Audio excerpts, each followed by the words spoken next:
तो चलिए दोस्तों, आज हम लोग बात करने वाले हैं झारखंड सिविल कोर्ट में जो फॉर्म आई है, जितने भी जिले हैं सभी के अलग अलग डिस्ट्रिक्ट में, तो उनका कैसे अप्लाई करना है। देखिए, मैं खुद जाके देखा हूँ एकदम, जहाँ पे फाइनल जो आपका अंतिम जाता है, जहाँ पे जमा होता है, ठीक है, सत्रह जिला न्यायाधीश पे, प्रधान न्यायालय पे मैं जाके देखा हूँ कि कहाँ पे जमा होता है, कैसे जमा होता है, खुद किया है। उसके बाद मैं अपने अनुभव के आधार पे ये वीडियो बना रहा।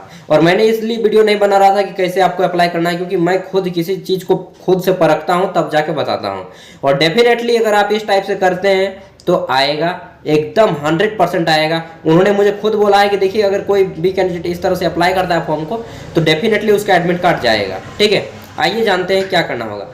देखिए, सबसे पहले बहुत से लोगों ने वीडियो बनाया कि इस तरह से आप लोग जो उसको प्रिंट आउट निकालिए और डायरेक्टली आप भेज दीजिए पोस्ट के द्वारा, लेकिन वो गलत तरीका है। उन्होंने बोल दिया कि देखिए भाई, हम लोगों ने बोल दिया सब हस्तलिखित, मतलब कि जितने भी पेपर का फॉर्मेट है उन सभी को आपको खुद से हाथ से लिखना होगा। ये उन्होंने बोला था न्यायालय वालों ने, ठीक है, कोर्ट वालों ने बोला था। तो आप कैसे फिल करना है, देखिए, सबसे पहले आपको यहाँ पे, ये मेरा है, मैंने खुद अप्लाई किया था, तो देख लीजिएगा, इसी तरह से अप्लाई करना है, ठीक है, ताकि आपका भी एडमिट कार्ड आ जाए। एग्जाम बाद की बात है, एग्जाम देना, ज्वाइनिंग करना वो बात की बात है, पहले एडमिट कार्ड आना चाहिए। तो सबसे पहले व्हाइट पेपर लेना है A4 साइज का, 3 पेपर लेने हैं। कितने? 3 पेपर। पहले पेपर में आपको आवेदन का नाम लिखना है, प्रपत्र का, इसमें आपको लिखना है सेवा में, ठीक है, फिर विज्ञापन सेना देना है, और यहाँ पे आपको विज्ञापन के बाद, विज्ञापन संख्या के बाद यहाँ पे लिखना है प्रधान एवं जिला सत्र न्यायालय रांची, बोकारो, जमशेदपुर, देवघर, जहाँ से आप अप्लाई करना चाहते हैं, हजारीबाग, ठीक है, इन सभी से दुमका, चतरा, जो भी है आपका यहाँ पे लिखना है। ठीक है, ये जो खाली स्थान दिख रहे हैं मैंने नहीं लिखा है, बाद में लिख लिया था मैंने, तो यहाँ पे आपको भरना है ये खाली वाले स्थान पे, ठीक है, यहाँ पे भर देना है। सबसे पहले आवेदन का नाम होगा, फिर विज्ञापन संख्या होगा, उसके बाद न्यायालय का नाम होगा। ठीक है, अब देखना है यहाँ पे क्या हो गया, फिर लिखना है पद का नाम, पियून यानी कि आदेशपाल ग्रुप डी, जिसमें आप भरना चाहते हैं। आप चालक में भर सकते हैं, मैसेंजर, ट्रेंजेडी मैसेंजर, स्वीपर, किसी में भी अप्लाई कर सकते हैं, दफ्तरी वगैरह में। ठीक है, आगे देखिए, तो सबसे इंपॉर्टेंट चीज़ें मैं बता दूं कि जो फोटो है, ये फोटो आपका होना चाहिए, और फोटो में किसी गजेटेड ऑफिसर का साइन होना चाहिए। गजेटेड ऑफिसर कौन होते हैं, तो आप किसी ब्लॉक में जाइएगा या फिर आपका जो हॉस्पिटल है वहाँ पे बोलिएगा कि सर ये राजपत्रित अधिकारी का साइन मांगा है, सिविल कोर्ट का फॉर्म है, तो आप साइन कर दीजिए। तो वो बताएंगे कि देखिए हम साइन कर देंगे, कुछ मांग सकते हैं डिमांड पैसा वगैरह, बोलिएगा सर पैसा अभी नहीं है, देखिए खुद बेरोजगार हूँ इसीलिए तो आपके पास आया हूँ, लगेगा ज्वाइनिंग तो मैं मिठाई वगैरह खिला दूंगा, इस तरह से कुछ बोल दीजिएगा। वैसे 50 रुपया तक ले सकते हैं अगर बहुत घाई आदमी होंगे तो, और अच्छे आदमी होंगे तो पैसा नहीं लेंगे। ठीक है, यहाँ पे आप करा सकते हैं, जैसे कि मैंने कराया है सहायक अभियंता ग्रामीण विकास विशेषज्ञ प्रमंडल, और विशेष रूप से लोग डॉक्टर से करवाते हैं। ठीक है, जो आपका हॉस्पिटल का डॉक्टर होता है ब्लॉक लेवल का, वो जनरली कर देता है सभी पे को। ठीक है, तो उससे भी करा सकते हैं, प्रिंसिपल से करा सकते हैं। आगे देखते हैं, तो आवेदन का नाम आपको लिखना होगा हिंदी में, फिर इंग्लिश में, फिर पिता का नाम, फिर जन्म तिथि, ये चीज़। चौथा पॉइंट है आपका, 15 को टोटल पॉइंट है। चौथा पॉइंट में आप भरिएगा अपना दिनांक, 1 अगस्त 2022 को आपकी उम्र क्या हो रही है, आपकी कितने महीने हो रहे हैं और कितने दिन हो रहे हैं। ठीक है, फिर अस्थाई पता आपको भरना होगा, परमानेंट एड्रेस, पिन कोड के साथ। यहाँ पे अपना ग्राम, पोस्ट, थाना, जिला, बोकारो और पिन कोड, जो भी है आपका जिला वो जिला, फिर पिन कोड दे देना है। ठीक है, ये मेरा एड्रेस है, मेरे एड्रेस पे घर मत आ जाइएगा यार। कॉरेस्पॉन्डेंस एड्रेस क्या होता है, या पत्राचार का पता होता है। ठीक है, कॉरेस्पॉन्डेंस एड्रेस जो कि आप परमानेंट नहीं होता है, यह आपका प्रेजेंट एड्रेस होता है कि आप कहाँ पे अभी रह रहे हैं। ठीक है, वर्तमान पता इसको आप बोल सकते हैं। यहाँ पे अपना वर्तमान पता अगर सेम है तो वही चीज़ फिल करेंगे, अगर दूसरा है तो दूसरा पता फिल करेंगे। अपना मोबाइल नंबर यहाँ पे भर दीजिएगा, मैंने काट दिया है क्योंकि आप लोग फ़ोन कर लेते हैं, इसलिए मैं मोबाइल नंबर नहीं दे रहा हूँ। ठीक है, मोबाइल नंबर, फिर ईमेल आईडी 8 नंबर पे। 9 नंबर पे राष्ट्रीयता में भारतीय लिखना है आपको। ठीक है, शैक्षणिक योग्यता देख लीजिए यहाँ पे कैसे फिल करना है। तो शैक्षणिक योग्यता में क्या क्या फिल करना है, राइटिंग थोड़ा सा अच्छा लीजिएगा, मैंने तो जल्दी जल्दी में लिख लिया था, वहाँ पे मुझे बहुत ज़्यादा काम था इसलिए। ठीक है, मेरा ड्राइविंग लाइसेंस का ट्रायल भी था, इसलिए मैंने जल्दी जल्दी वहाँ पे किया काम। और देखिए, परीक्षा उत्तीर्ण यहाँ पे बताना है, फिर बोर्ड या विश्वविद्यालय का नाम स्लैश में देना है, उत्तीर्ण होने का वर्ष, अंक प्रतिशत और वर्ग श्रेणी। यहाँ पे मैट्रिक, जैसे कि मैंने जैक रांची से किया है 2017 में 76.80% है, प्रथम स्थान है। इसी तरह इंटर में जैक रांची से किया 2019 में कंप्लीट हो गया, ठीक है। आर्ट्स कॉमर्स साइंस वो नहीं पूछा गया है, 76.60% है प्रथम स्थान। ग्रेजुएशन मैंने बीबीएम के धनबाद से किया है, 2022 में मेरा कंप्लीट हो गया। ऑनर्स क्या है वो नहीं पूछा गया है, ठीक है। परसेंट कितना है तो 70.70%। एसजीपीए अलग होता है और परसेंटेज अलग होता है, समझ रहे हैं ना। थोड़ा सा जल्दी बोल रहा हूँ ताकि वीडियो लंबा ना हो। फिर प्रथम स्थान प्राप्त किया है इसमें भी। अन्य कोई योग्यता में आप दे सकते हैं, कंप्यूटर कोई आपका कोर्स किए हैं तो जैसे कि मैंने एडीसी किया है 2022 में और 83.5 मार्क्स आए हैं, प्रथम स्थान यहाँ पे फिल कर दिया, ठीक है। डिप्लोमा अगर आप किए हैं तो वहाँ पर भी फिल कर सकते हैं। और केवल कोई आईटीआई किया है 10 के बाद तो आप लोग मैट्रिक के बाद जो है इंटर, वहाँ पे आप लोग आईटीआई फिल कर सकते हैं, या फिर कोई अन्य वाले में आईटीआई और या डिप्लोमा वाले को फिल कर सकते हैं, ठीक है। अगर आप बीएड वगैरह किए हैं तो अन्य में फिल कर सकते हैं। आगे देखते हैं तो फिर पूछा गया है 11 नंबर की विशेष योग्यता यदि कोई हो तो संलग्न करें। जैसे कि अगर आपने कहीं पे अप्रेंटिस किया है तो विशेष योग्यता वो आ जाएगा। अप्रेंटिसशिप जैसे कि रेलवे अप्रेंटिस होता है, इंडियन ऑयल होता है, गेल होता है, सेल होता है, बेल होता है, बहुत होता है, ठीक है। तो कोई भी अप्रेंटिस किए हैं वो आप बता सकते हैं। उसके बाद अगर आप किसी सरकारी संस्थान में काम कर रहे हैं वो चीज़ बाद में है। हाँ, आप किस कैटेगरी से फॉर्म को अप्लाई करना चाहते हैं। अगर आप जनरल से तो जनरल पे टिक लगाएंगे, BC1 BC2 अनुसूचित जनजाति ST SC जिससे भी अप्लाई करना चाहते हैं EWS उसको टिक लगाएंगे। अगर आप जनरल से अप्लाई करते हैं तो आपको कोई भी डॉक्यूमेंट सर्टिफिकेट नहीं देना होगा, जैसे कि आवासीय जाति आय कुछ भी नहीं देना होगा। लेकिन अगर आप यहाँ पे अप्लाई करते हैं किससे, अगर आप यदि अप्लाई कर रहे हैं BC1 से या BC2 से या फिर अनुसूचित जनजाति ST SC, ठीक है, उसके अलावा किसी पर भी अप्लाई करते हैं तो आपको उसका सर्टिफिकेट देना होगा, जेरोक्स, ठीक है। आगे देखिए 13 नंबर पे बोला गया है कृपया लिंग स्पष्ट करें। तो आप क्या हैं, पुरुष है, महिला है या कोई अन्य तीसरा थर्ड जेंडर है तो यहाँ पे लिख सकते हैं अन्य, ठीक है। 14 नंबर पॉइंट में क्या आप निःशक्त हैं यानी कि फिजिकली हैंडीकैप्ड है, क्या शारीरिक रूप से आप दिव्यांग हैं, ठीक है। तो दिव्यांग है तो यस कीजिएगा, नहीं है तो ना पे टिक लगाइएगा, जिसमें है टिक लगा दीजिएगा। और दिव्यांगता का प्रतिशत अगर 40% ज़्यादा हो तभी आप यहाँ पे टिक लगाइएगा, ठीक है। अगला है क्या वर्तमान में किसी सरकारी संस्थान या निगम में कार्य कर रहे हैं। अगर आप मान लीजिए किसी सरकारी संस्थान जैसे PS वगैरह या फिर अदर कोई में काम कर रहे हैं तो आपको यहाँ पे बताना होगा, हाँ टिक लगाना होगा। और फिर आपको एक होता है NOC certificate, no objection certificate हम लोग इसको बोलते हैं, हिंदी में बोलते हैं अनापत्ति प्रमाण पत्र। यानी कि कल दिन अगर आप ज्वाइनिंग करते हैं तो वह कंपनी जो आप यहाँ पे काम कर रहे हैं वह आपको कुछ मतलब कि अधिकार दे देगी कि आप यहाँ पे काम कर सकते हैं। फिर बाद में ऐसा पता चला कि वो आपको वहाँ पे बुला रही है और यहाँ पे काम आप ज्वाइनिंग कर रहे हैं तो ऐसा में दिक्कत हो जाएगा, इसलिए NOC सर्टिफिकेट दिया जाता है, वो चीज़ आपको लग जाएगा। आगे देखते हैं, एक मिनट मैं देख लेता हूँ, थोड़ा पेशेंट वगैरह आएगा यार। फिलहाल मैं अभी अपने काम कर रहा हूँ, ठीक है, और देखना पड़ता है दोनों तरफ।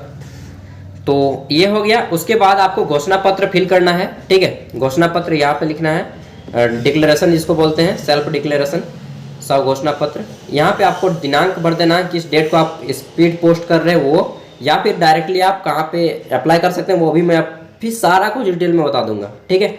आप स्थान पे अपने जहाँ से अप्लाई कर रहे हैं, मान लीजिए आप बोकारो से अप्लाई कर रहे हैं तो बोकारो भरेंगे, रांची से अप्लाई कर रहे हैं तो रांची भरेंगे। अगर किसी स्पेशल आपका थाना है तो थाना का भी नाम दे सकते हैं, जैसे कि यहाँ पे मैं स्थान की जगह पे कसमार आपके अपने थाना का नाम दे सकता हूँ, ठीक है। आगे देखते हैं तो आवेदक का हस्ताक्षर में अपना हस्ताक्षर कर देंगे, हिंदी में चाहे इंग्लिश में। और सबसे मेन है वही सिग्नेचर वाला, उसी में थोड़ा सा दिक्कत होता है। प्रवेश पत्र संख्या 6 में देखिए, इसमें आपको क्या होगा कि लिखना होगा व्यवहार न्यायालय, अपने न्यायालय का नाम, किस डिस्ट्रिक्ट में अप्लाई कर रहे हैं। और केवल झारखंड के ही लोग अप्लाई करेंगे, झारखंड से बाहर ना अप्लाई करें प्लीज़, रिक्वेस्ट है मेरी, ठीक है।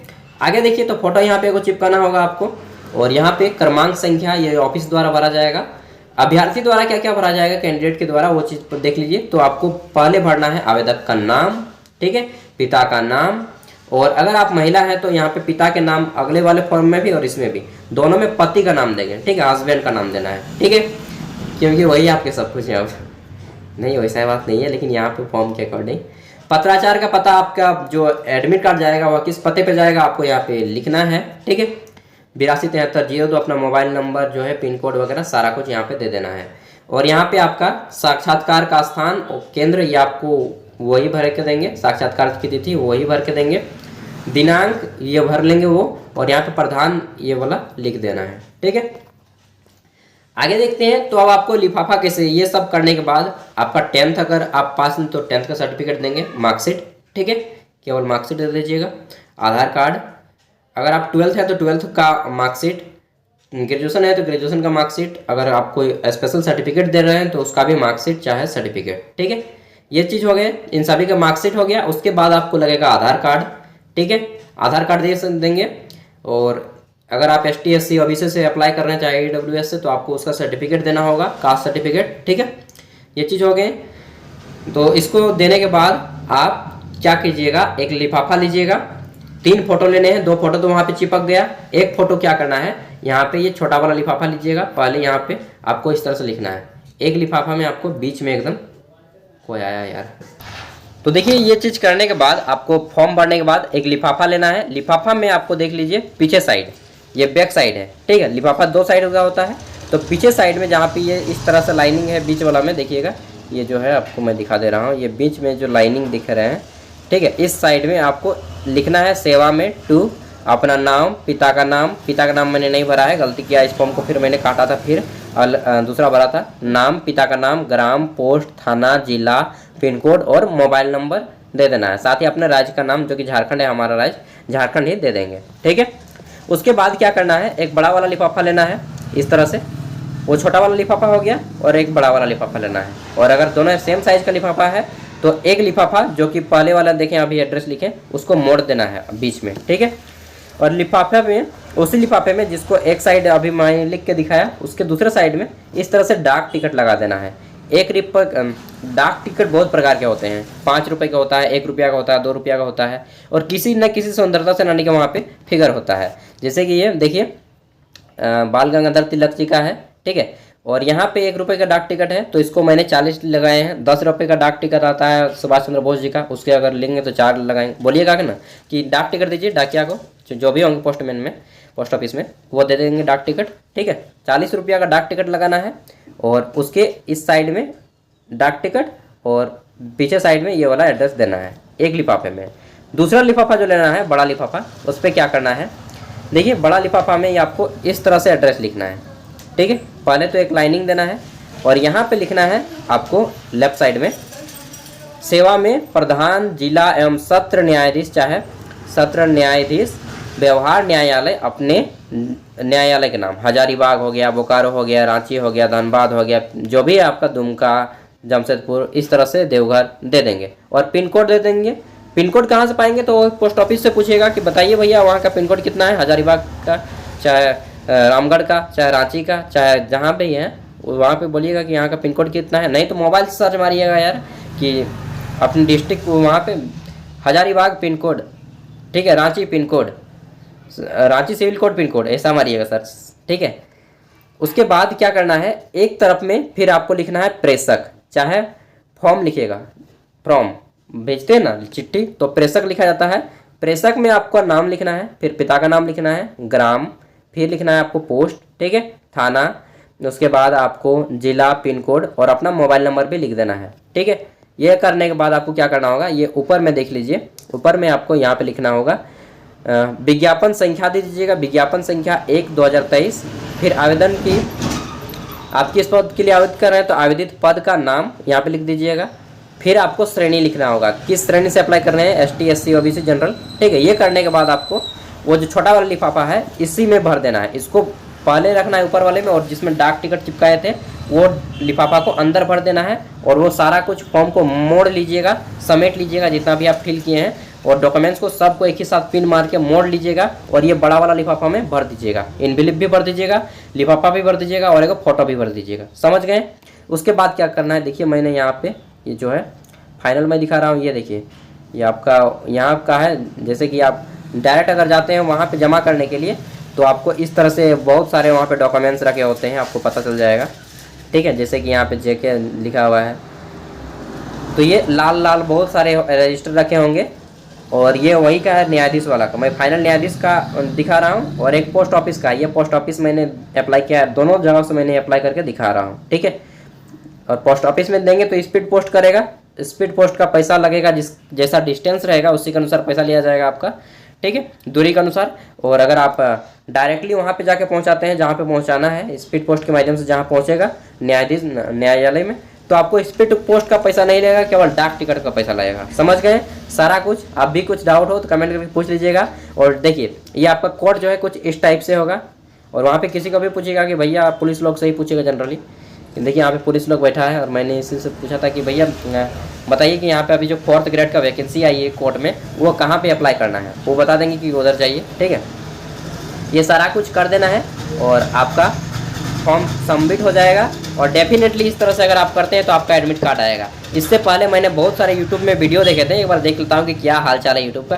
तो बहुत सारे लोग गलत तरीके से बता रहे हैं, सच बता रहा हूँ दोस्त, वैसा डालिएगा तो रिजेक्ट हो जाएगा आपका फॉर्म। इससे पहले 2019 में मैंने डाला था फॉर्म, मेरा एडमिट कार्ड नहीं आया था उस तरीके से जिस तरह से यूट्यूब में बताया गया था, ठीक है। और ये मैं किसके आधार पे बता रहा हूँ, अपने अनुभव के आधार पे। वहाँ पे जाके पूछा है सिविल कोड वालों से अच्छे से कि देखिए मुझे बताना है लोगों को भी, तो आप बताइए। और वहाँ पे उन्होंने खुद बताएं कि देखिए कहाँ पे क्या भरना है, क्या लिखना है, कैसे भेजना है, ये सारा कुछ मैं उनके बताए अनुसार बता रहा हूँ। और उनसे मैंने बार बार पूछा कि रिजेक्ट तो नहीं होगा, बोले कि नहीं यार रिजेक्ट नहीं होगा, इतना डेफिनेटली आ जाएगा आपका एडमिट कार्ड, उन्होंने बोला था, ठीक है। तो इस तरह से मैंने किया है। देखिए मेरे पास जितना नॉलेज था मैंने आपको फुल्ली दे दिया है। अब भी कुछ डाउट हो तो कमेंट करके पूछ लीजिएगा, बहुत सारे डाउट होते हैं आपके मन में, पूछ लेना है, ठीक है मेरे दोस्त। बाय, फिर मिलते हैं अगले वीडियो में।